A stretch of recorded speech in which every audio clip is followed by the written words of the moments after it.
La servidumbre moderna es una esclavitud voluntaria, consentida por la muchedumbre de esclavos que se arrastran por la faz de la tierra.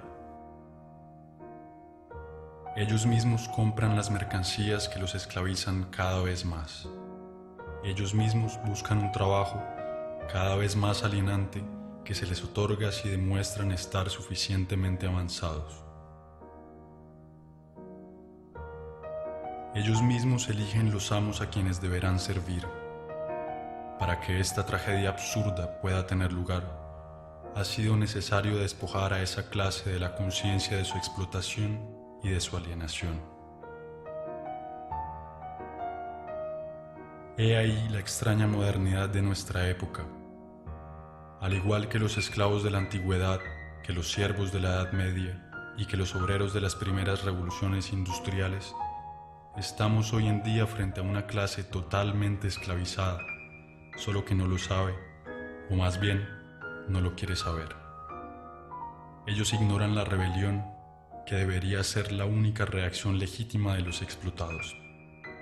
Aceptan sin discutir la vida lamentable que se planeó para ellos. La renuncia y la resignación son la fuente de su desgracia.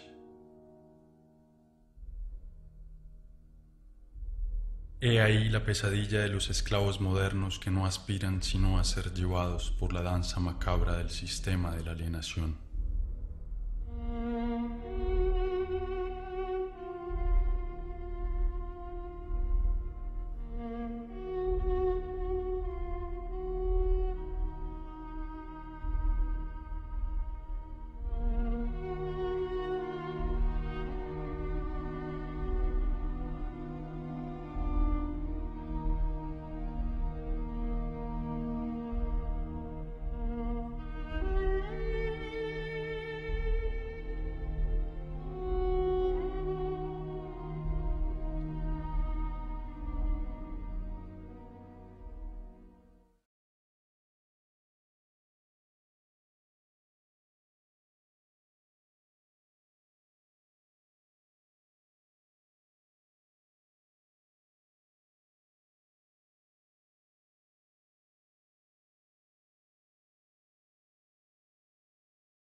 A medida que construyen su mundo con la fuerza alienada de su trabajo, el decorado de este mundo se vuelve la cárcel donde tendrán que vivir. Un mundo sórdido, sin sabor ni olor, que lleva en sí la miseria del modo de producción dominante. Este decorado está en permanente construcción, nada en él es constante. La remodelación continua del espacio que nos rodea está justificada por la amnesia generalizada y la inseguridad con las que tienen que vivir sus habitantes. Se trata de cambiarlo todo a la imagen del sistema. El mundo se vuelve como una fábrica, cada vez más sucio y ruidoso. Cada parcela de este mundo es propiedad de un Estado o de un particular. Este robo social, que es la apropiación exclusiva de la tierra, se materializa en la omnipresencia de los muros, de las rejas, de las cercas, de las barreras y de las fronteras. Son las marcas visibles de esa separación que lo invade todo. Pero al mismo tiempo, la unificación del espacio según los intereses de la cultura mercantil es el gran objetivo de nuestra triste época.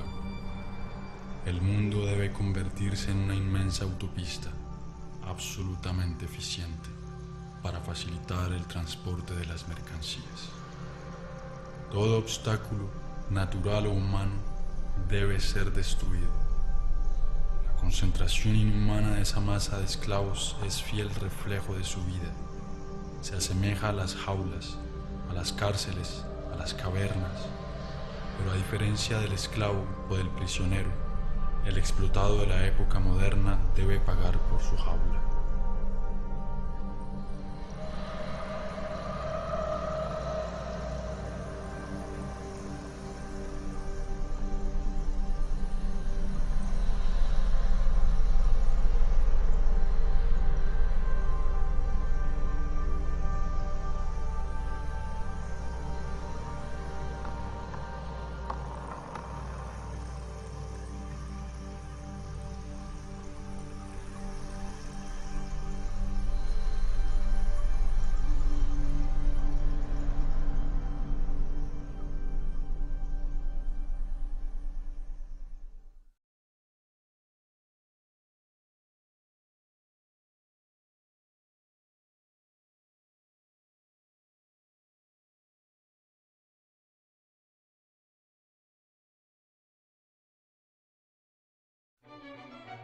En este estrecho y lúgubre espacio en donde vive, el esclavo acumula las mercancías que, según los mensajes publicitarios omnipresentes, deberán traerle la felicidad y la plenitud.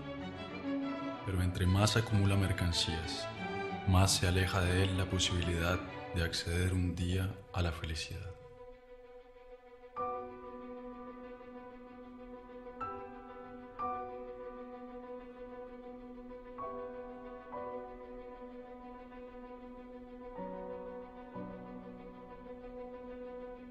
La mercancía, ideológica por esencia, despoja de su trabajo al que la produce y despoja de su vida al que la consume.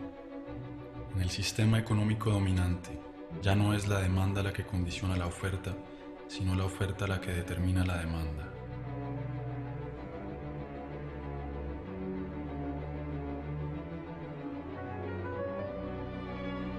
Es así como surgen de manera periódica nuevas necesidades consideradas vitales por la inmensa mayoría de la población. Primero fue el radio, luego el carro, el televisor, el computador y ahora el celular. Todas estas mercancías, distribuidas masivamente en un corto lapso de tiempo, modifican en profundidad las relaciones humanas. Sirven por un lado para aislar a los hombres un poco más de sus semejantes y por otro para difundir los mensajes dominantes del sistema. Las cosas que poseemos terminan por poseernos.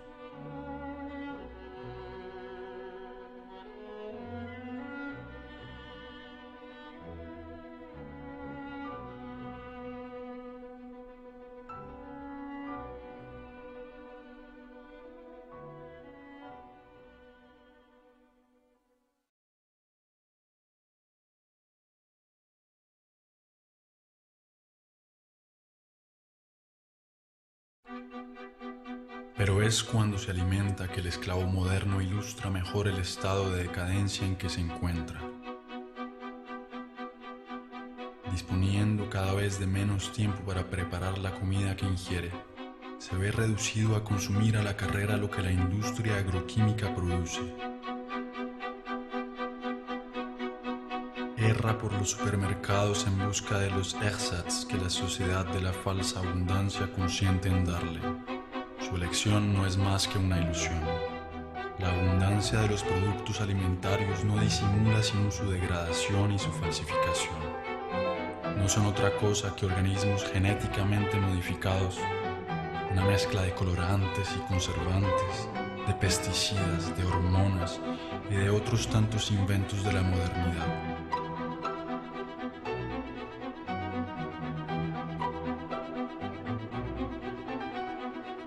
La búsqueda del placer inmediato es la regla del modo de alimentación dominante, así como la de todas las formas de consumo, y las consecuencias que ilustran esta manera de alimentarse se ven por todas partes. Pero es frente a la indigencia de la mayoría que el hombre occidental se regocija de su posición y de su consumo frenético. Por lo tanto, la miseria está donde quiera que reine la sociedad totalitaria mercantil. La escasez es la otra cara de la moneda de la falsa abundancia. La producción agroquímica es suficiente para alimentar a la totalidad de la población. Sin embargo, en un sistema que hace de la desigualdad un criterio de progreso, el hambre no desaparecerá jamás.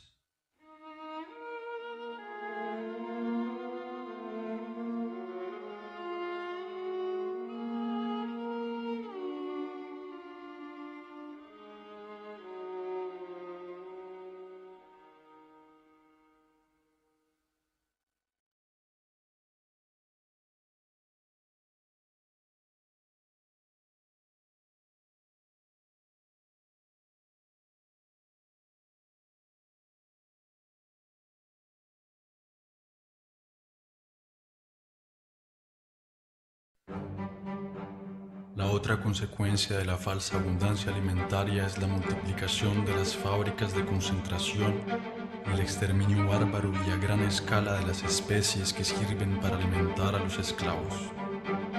Esta es la esencia misma del modo de producción dominante.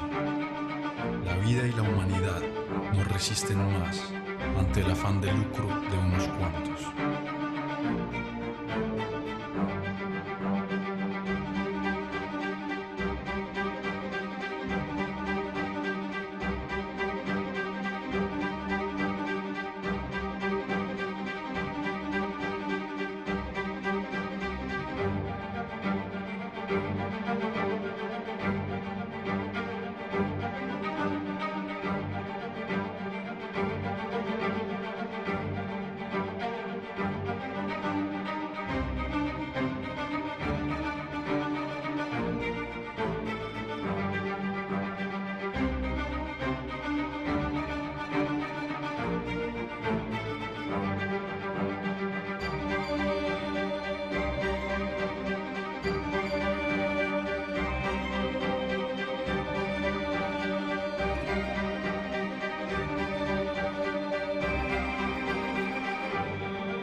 El saqueo de los recursos del planeta, la abundante producción de energía o de mercancías, los residuos y los desechos del consumo ostentoso hipotecan las posibilidades de supervivencia de nuestra tierra y de las especies que la pueblan.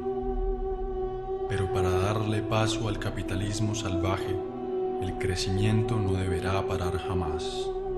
Hay que producir, producir y volver a producir cada vez más. Los mismos que contaminan son quienes se presentan hoy en día como los salvadores del planeta. Esos imbéciles de la industria del espectáculo, patrocinados por las firmas multinacionales, intentan convencernos de que un simple cambio en nuestros hábitos bastará para salvar al planeta del desastre. Y mientras que nos culpan, continúan contaminando sin cesar el medio ambiente y nuestro espíritu. Esas pobres tesis pseudoecológicas son repetidas por todos los políticos corruptos que necesitan eslóganes publicitarios, pero que evitan proponer un cambio radical en el sistema de producción. Se trata, como siempre, de cambiar algunos detalles para que lo esencial siga siendo igual.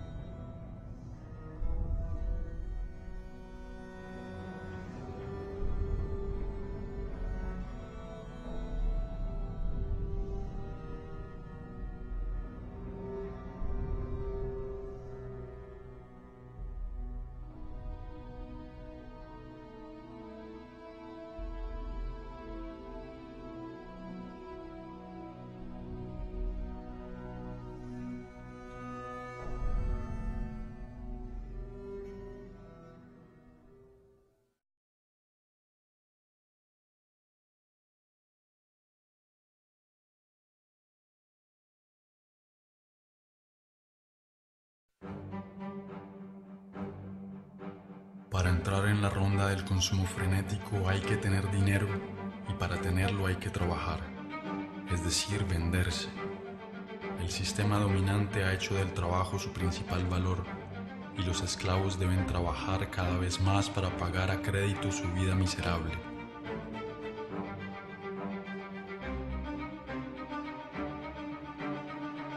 Se agotan en el trabajo, pierden con él la mayor parte de su fuerza vital y tienen que soportar las peores humillaciones.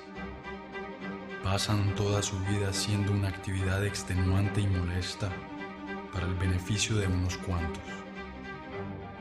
La invención del desempleo moderno tiene como propósito asustarlos y hacerles agradecer sin cesar la generosidad del poder. ¿Qué harían sin esta tortura que es el trabajo? Son estas actividades alienantes las que nos presentan como una liberación. ¡Qué mezquindad y qué desdicha!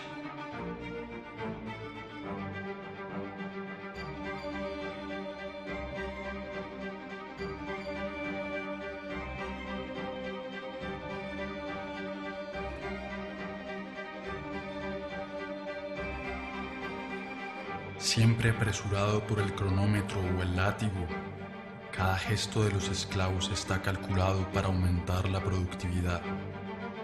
La organización científica del trabajo constituye la esencia misma de la disposición de los trabajadores, del fruto de su trabajo y del tiempo que pasan en la producción automática de las mercancías o de los servicios. La actividad del trabajador se confunde con la de una máquina en las fábricas o con la de un computador en las oficinas. El tiempo pagado no se recupera jamás. De esta manera, cada empleado tiene asignado un trabajo repetitivo, ya sea intelectual o físico. Es un especialista en su área de producción. Esta especialización se reproduce a escala planetaria en el marco de la División Internacional del Trabajo. Se concibe en Occidente, se produce en Asia, se muere en África.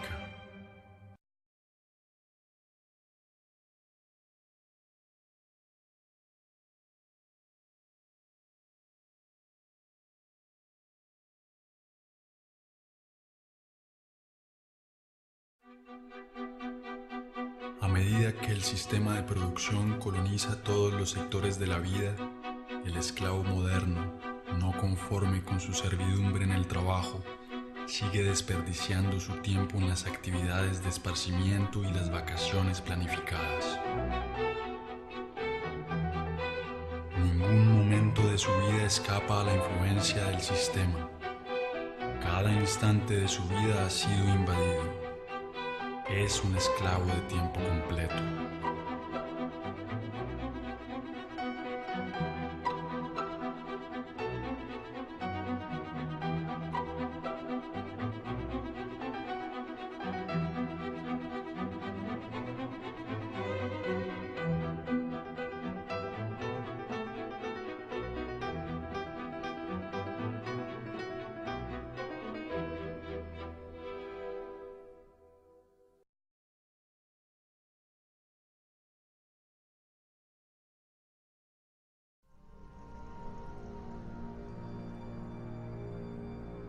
La degradación generalizada de su medio ambiente, del aire que respira y de la comida que consume, el estrés de sus condiciones laborales y de la totalidad de su vida social son el origen de las nuevas enfermedades del esclavo moderno.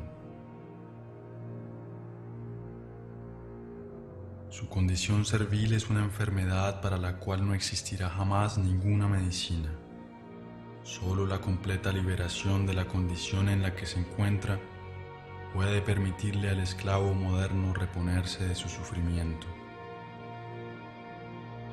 La medicina occidental no conoce sino un remedio contra los males que sufren los esclavos modernos: la mutilación. Es a base de cirugías, de antibióticos o de quimioterapia que se trata a los pacientes de la medicina mercantil.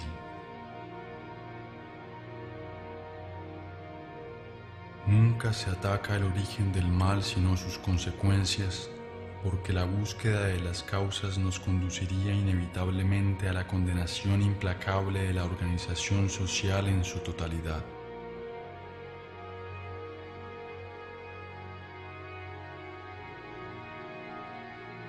Así como el sistema actual ha convertido cada elemento de nuestro mundo en una simple mercancía, también ha hecho de nuestro cuerpo una mercancía, un objeto de estudio y experimentación para los pseudosabios de la medicina mercantil y de la biología molecular. Los amos del mundo ya están a punto de patentar todo lo viviente. La secuencia completa del ADN del genoma humano es el punto de partida de una nueva estrategia puesta en marcha por el poder. La decodificación genética no tiene otra finalidad que la de ampliar considerablemente las formas de dominación y de control. Como tantas otras cosas, nuestro cuerpo ya no nos pertenece.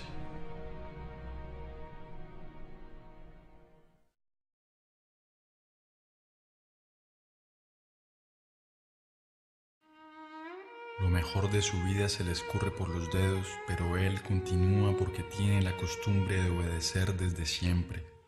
La obediencia se ha convertido en su segunda naturaleza. Obedece sin saber por qué, simplemente porque sabe que tiene que obedecer. Obedecer, producir y consumir, he ahí el tríptico que domina su vida. Obedece a sus padres, a sus profesores y a sus patrones, a sus propietarios y a sus mercaderes. Obedece a la ley y a las fuerzas del orden. Obedece a todos los poderes porque no sabe hacer otra cosa. No hay nada que lo asuste más que la desobediencia, porque la desobediencia es el riesgo, la aventura, el cambio. Así como el niño entra en pánico apenas pierde de vista a sus padres, el esclavo moderno se siente desorientado sin el poder que lo ha creado. Por eso, continúa obedeciendo. El miedo ha hecho de nosotros unos esclavos y nos mantiene en esa condición. Nos inclinamos ante los amos del mundo, aceptamos esta vida de humillaciones y de miseria solamente por temor. Sin embargo, nosotros disponemos de la fuerza numérica frente a la minoría que gobierna. Su fuerza no la obtienen de su policía, sino de nuestro consentimiento. Justificamos nuestra cobardía al enfrentamiento legítimo contra las fuerzas que nos oprimen con un discurso lleno de humanismo moralizador. El rechazo a la violencia revolucionaria está anclado en los espíritus de aquellos que se oponen al sistema, defendiendo unos valores que el mismo sistema les ha enseñado. Pero cuando se trata de conservar su hegemonía, el poder no vacila nunca en utilizar la violencia.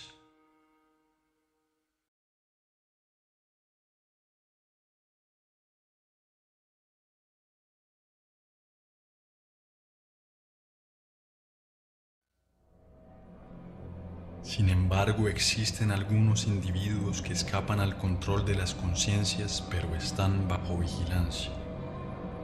Todo acto de rebelión o de resistencia es asimilado como una actividad desviada o terrorista. La libertad no existe sino para aquellos que defienden los imperativos mercantiles. A partir de ahora, la verdadera oposición al sistema dominante es totalmente clandestina. Contra esos opositores, la represión es la regla vigente.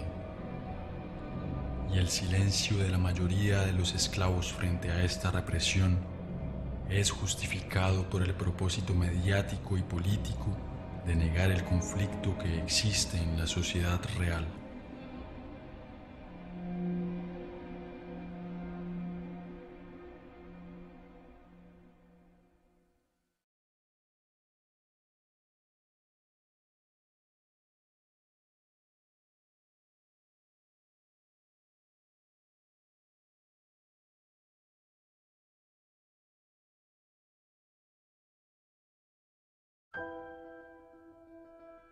Como todos los seres oprimidos de la historia, el esclavo moderno necesita de su mística y de su Dios para anestesiar el mal que le atormenta y el sufrimiento que le agobia. Pero este nuevo Dios a quien entregó su alma no es más que la nada, un trozo de papel, un número que tiene sentido solo porque todos han decidido dárselo. Es por este nuevo Dios que estudia, trabaja, riñe y se vende. Es por este nuevo Dios que ha abandonado sus valores y está dispuesto a hacer lo que sea. Él cree que entre más plata posea, más se librará de la coacción que lo sujeta. Como si la posesión fuera de la mano de la libertad. La liberación es una ascesis que proviene del dominio de sí mismo, un deseo y una voluntad de actuar. Está en el ser y no en el tener. Pero hay que decidirse a no servir ni obedecer más. Hace falta ser capaz de romper con unos hábitos que nadie, al parecer, osa poner en tela de juicio. El esclavo moderno está convencido de que no existe alternativa a la organización del mundo presente. Se ha resignado a esta vida porque piensa que no puede haber otra. Es ahí en donde reside la fuerza de la dominación presente. Hacer creer que este sistema que ha colonizado toda la superficie de la Tierra es el fin de la historia. Ha convencido a la clase dominada que adaptarse a su ideología equivale a adaptarse al mundo tal como es y tal como ha sido siempre. Soñar con otro mundo se ha convertido en un crimen, condenado al unísono por los medios y por todos los poderes. En realidad el criminal es aquel que contribuye, consciente o no, a la demencia de la organización social dominante. No hay locura más grande que la del sistema presente.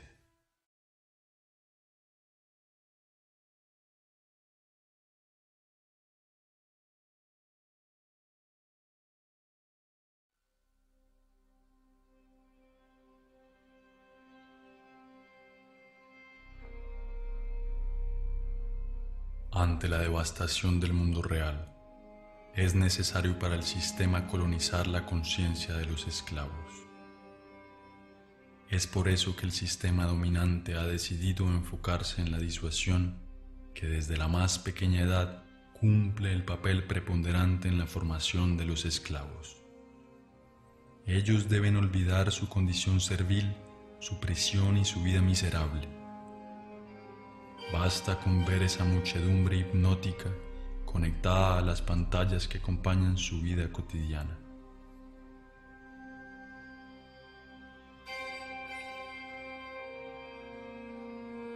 Ellos disfrazan su insatisfacción permanente con el reflejo manipulado de una vida soñada, hecha de dinero, de gloria y de aventura.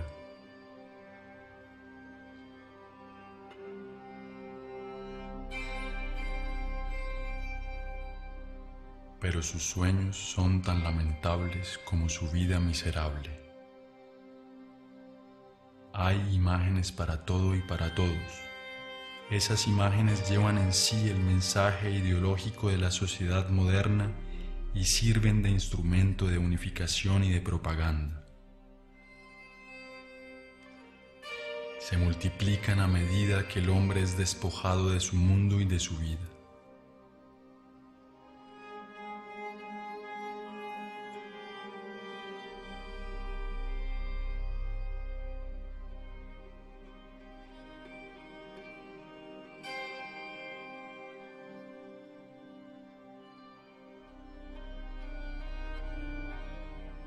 Es el niño el primer blanco de esas imágenes. Hay que volverlos estúpidos y extirparles toda forma de reflexión y de crítica. Todo ello se hace, claro está, con la desconcertante complicidad de sus padres, quienes han desistido ante el impacto de los medios modernos de comunicación.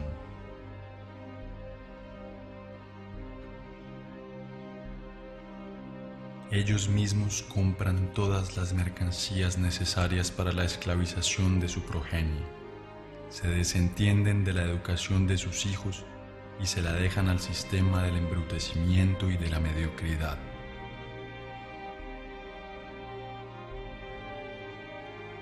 Hay imágenes para todas las edades y para todas las clases sociales.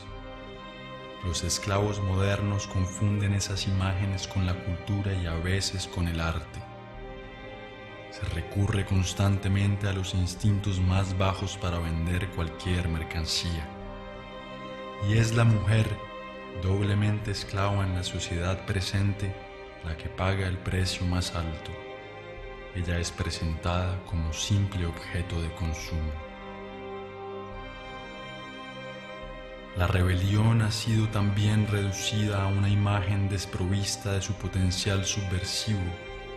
La imagen sigue siendo la forma de comunicación más directa y más eficaz.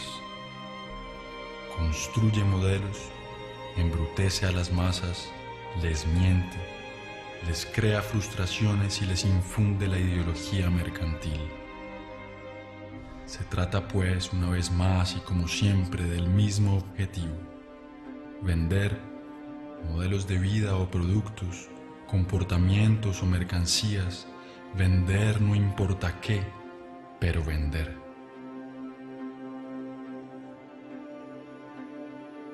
Esos pobres hombres se divierten, pero ese divertimiento no sirve más que para distraerlos del auténtico mal que los acosa. Han dejado que hicieran de su vida cualquier cosa y fingen sentirse orgullosos de ello. Intentan lucir satisfechos, pero nadie les cree. Ni ante el frío reflejo del espejo alcanzan a engañarse.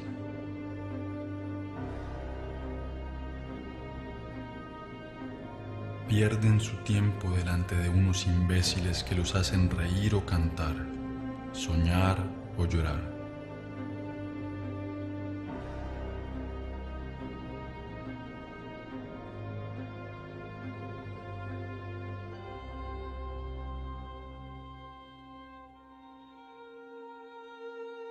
A través del deporte mediático se representa el éxito y el fracaso, el esfuerzo y las victorias que el esclavo moderno ha dejado de vivir en carne propia.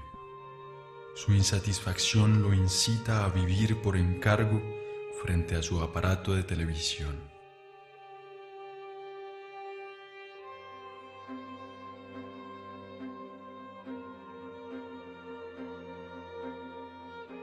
Mientras que los emperadores de la antigua Roma compraban la sumisión del pueblo con pan y circo, hoy en día es con divertimientos y un consumo vacuo que se compra el silencio de los esclavos.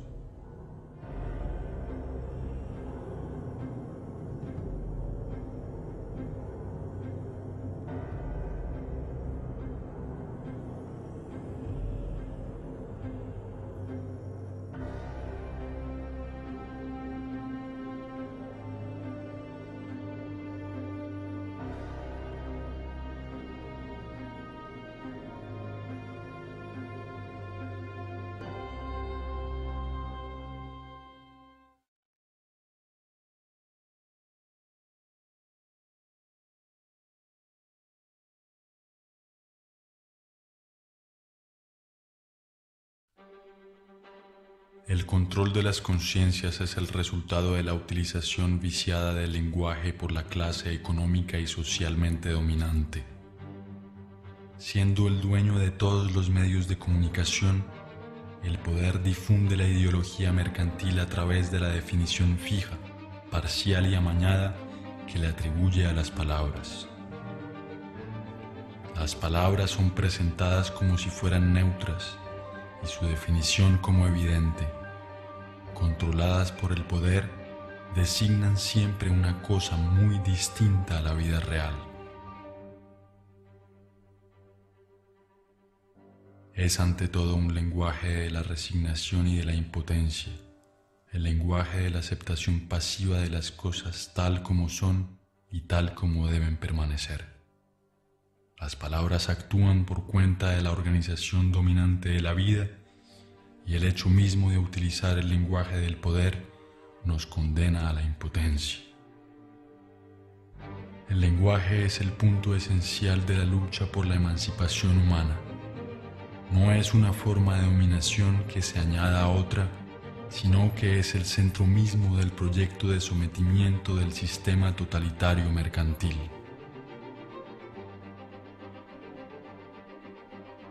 Es a través de la reapropiación del lenguaje y por tanto de la comunicación real entre las personas que surge de nuevo la posibilidad de un cambio radical. Es en este sentido que el proyecto revolucionario converge con el proyecto poético. En la efervescencia popular, la palabra hablada es reaprendida y reinventada por extensos grupos. La espontaneidad creativa se encuentra en cada uno y nos une a todos.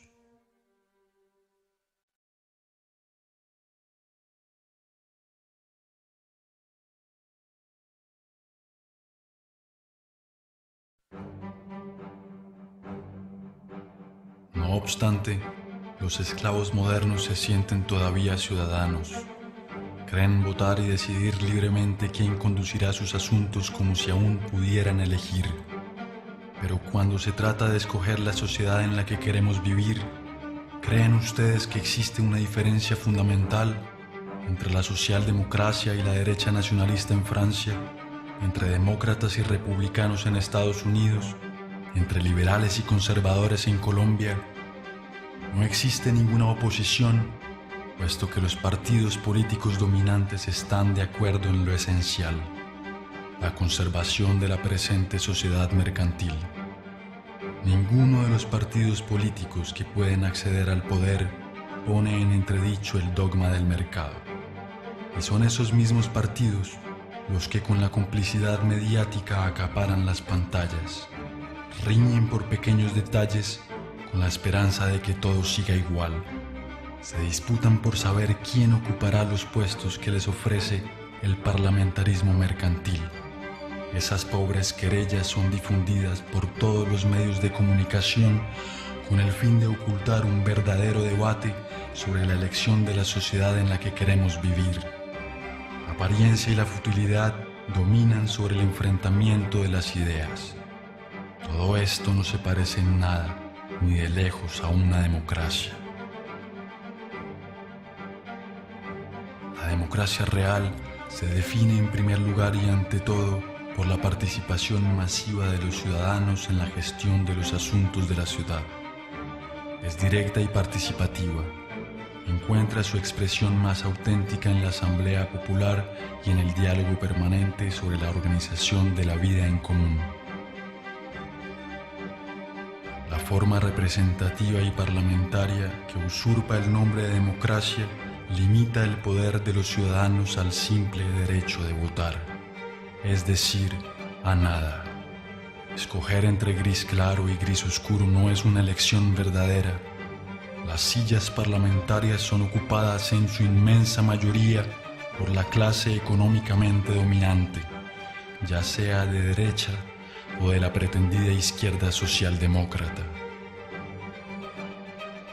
No hay que conquistar el poder, hay que destruirlo.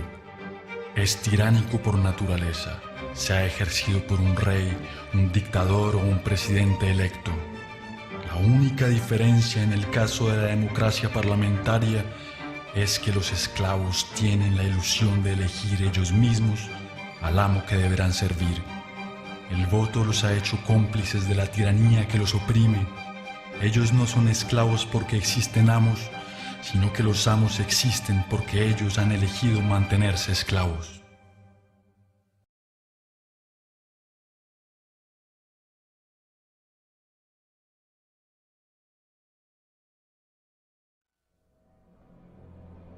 El sistema dominante se define entonces por la omnipresencia de su ideología mercantil. Ocupa a la vez todos los espacios y todos los sectores de la vida. No profesa más que la necesidad de producir, vender, consumir, acumular. Ha reducido todas las relaciones humanas a unas parcas relaciones mercantiles y considera que nuestro planeta es una simple mercancía. La función que nos asigna es el trabajo servil. El único derecho que reconoce es el derecho a la propiedad privada. Al único Dios que rinde culto es al dinero. El monopolio de la apariencia es total. Solo aparecen los hombres y los discursos favorables a la ideología dominante.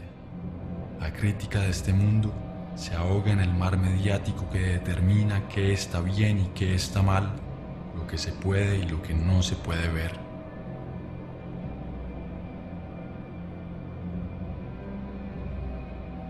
Omnipresencia de la ideología, culto al dinero, monopolio de la apariencia, partido único disfrazado de pluralismo parlamentario, ausencia de una oposición visible, represión en todas sus formas, programa de transformación del hombre y del mundo. He ahí la verdadera cara del totalitarismo moderno que ellos llaman democracia liberal, pero que es hora de llamar por su verdadero nombre: el sistema totalitario mercantil.